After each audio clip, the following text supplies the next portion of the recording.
and More Spirit takes over coming past the wire. It will be More Spirit to win the Los Alamitos Futurity by a length and a half. This is just an unbelievable day for Bob Baffert and Mike Smith. They are unstoppable. More Spirit has dominated the Met Mile. He won it by 7 lengths.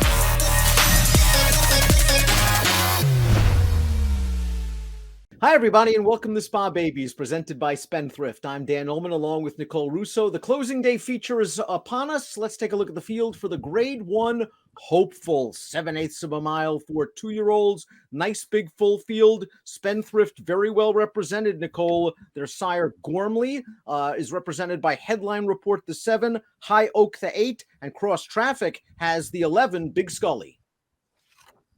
Yeah, Gormley, one of several freshman sires represented in this race, and I think that's a lot of fun because at this time of year you're so hopeful for the prospects of the freshman sires.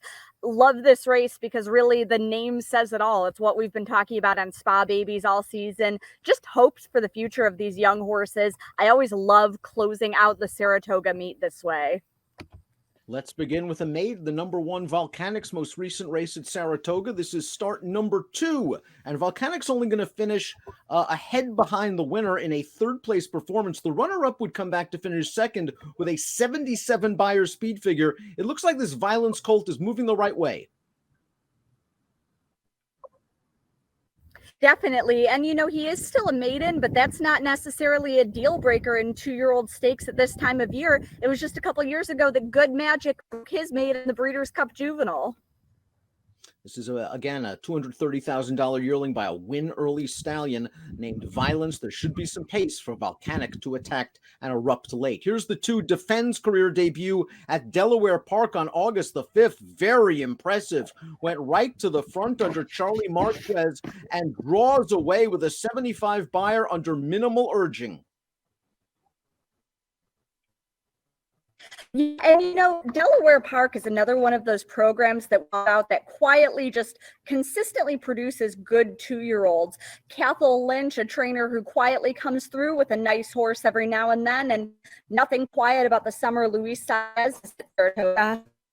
Number 3 is Gunite, second-time blinkers for this Steve Asmussen trainee, a son of the very hot first-crop stallion Gun Runner. Second best in the Saratoga Special, got involved in a hot pace duel that day. Yeah, got involved in the pace duel, finished up pretty well despite that. Ran a winning race and just ran into a horse who ran terrific that day in the Saratoga Special. I take nothing away from either of them. Gun Runner, a couple of graded stakes winners already from his first crop. And it's a live shot both Saratoga closing weekend for the division. Quito Dan, the number 4, comes off a nice win at Gulfstream Park, going 7/8 of a mile this distance. Now, this is an off-turf race over a wet track. The horse is 4 to 5. Game effort in the lane, now going to have to step way up in class. Very much up in class.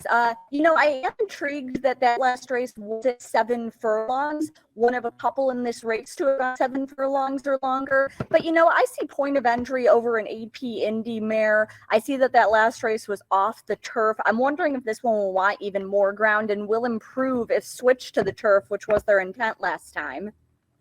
Big price up next for the 5 Street Fight. This is a son of Street Boss, a $95,000 buyback in June. Still a maiden after 2 starts. You can understand why they tried the turf last time out. Giant turf family. Yeah, absolutely. The family of Champion Paradise Creek and others. As I said, I'm not so much concerned that, you know, he's a maiden here. As I said, we see maidens break their maidens in these 2-year-old stakes just as horses develop. He took a huge step up from a Beyer perspective from his first to his second start. He would need to make another huge step forward here. I'm intrigued that he's cutting back in distance to the 7 furlongs. The only one in this field to do that, certainly. One of the 2 horses in this race that figures to take the lion's share of the money is the number 6 Wit. 2 starts, 2 impressive wins, including a score in the Sanford opening week at Saratoga. This horse overcame a poor start yet again. Split horses on the turn, 3 wide bid, on his way. He wins by 8 with a 90 Beyer. In many ways, he's the horse to beat. Yeah, just nothing to knock here. By Practical Joke, a son of Spendthrift's leading sire Into Mischief. Practical Joke, a multiple grade 1 winner at 2, winner of the Hopeful actually at 2. He had every right to be a good 2-year-old sire, and that's what we've seen so far. Wit, one of a couple of stakes horses for him. And I believe that Todd Pletcher has been working this horse out of the gate in an effort to overcome those, not huge problems, but, his little hesitation at the break. Spendthrift stallion Gormley has 2 in here, both the 7 and the 8. Let's talk about Headline Report, who was second to Wit in the race we just saw, the Grade 3 Sanford. He ran just fine considering it was his first start since the Keeneland spring meeting, but he was no match for Wit that day. Yeah, a good second to the horse who's going to be the likely favorite in here. And I think Headline Report is a horse that's going to move forward as he gets more distance. You see multiple grade 1 winner Critical Eye, who loved her out of ground in the family. One of 2 in here, as you mentioned, for Spendthrift sire Gormley, who was a grade 1 winner at 2 and at 3. Gormley, a son of classic sire Malibu Moon. They won early at sprint distances, which surprised me a little bit. And they're excelling as the distances get a bit longer, which doesn't surprise me at all. I feel like Headline Report will appreciate the move in distance from the Sanford to the Hopeful. Big improvement from a buyer standpoint. Second out for High Oak in the Saratoga Special. Let's watch that race. He scored first out for Bill Mott with a 57 buyer. This was a 90 buyer performance. We see him circling on the outside to make the lead. Gunite, who was involved with favored Dr. Jeff. He puts Dr. Jeff away down towards the rail, but High Oak had the trip and is really moving in the lane for Bill Mott. Just a big performance for High Oak. Yeah, and this seems to be a horse who's really coming into his own right now. He looked well in the paddock that day at Saratoga, powered clear in the lane. Just a horse who's coming into his own right now. And again, that's a little bit what I expected from the Gormleys. I expected them to come to hand late summer into the fall as the distances progressed.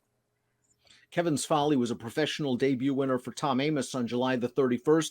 Let's watch the son of Distorted Humor down towards the inside, cuts the corner, undaunted by being placed in just a little bit tight, and he scores at a nice price for Amos. The 4th place horse would come back and run second with an improved 72 buyer. Yeah, this looks like it could be a live little race that he's coming out of. By Classic sire Distorted Humor, so certainly another one who should appreciate a little bit of added ground.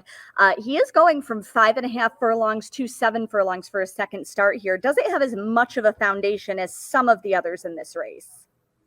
Power Agenda is up next for Todd Pletcher. What a game performance in this race on August the 14th. Just had to work every step of the way. The son of Kentucky Derby and Breeders' Cup juvenile winner Nyquist, and is resolute in the stretch. Rock solid 76 buyer as well. Yeah, I really loved his gameness in the lane here in his debut win.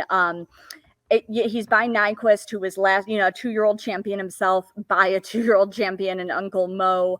Nyquist, last year's leading freshman sire.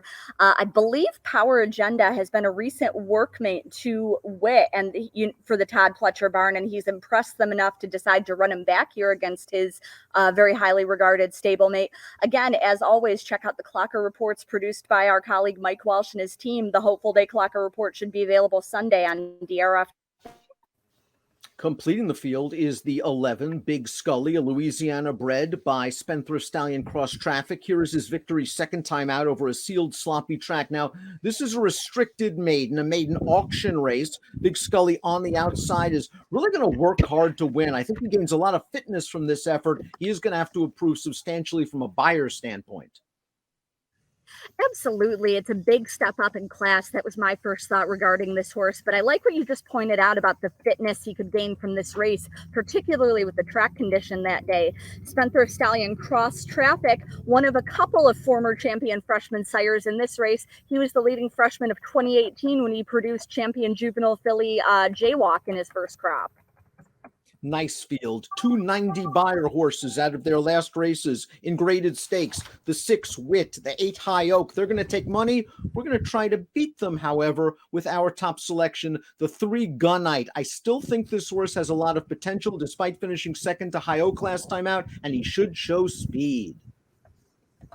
Yeah, I've really liked what I've seen from the Gun Runner progeny this year, and you know, Wit, as I said, he's a deserving favorite, very little to knock about him, but I might let him beat me here because I've just had a feeling about Gunite since I saw him in the spring at Churchill Downs. I think he's progressed since then.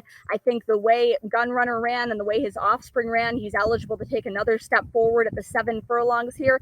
I just have a little bit of a feeling about this horse. I'm hopeful, you might say.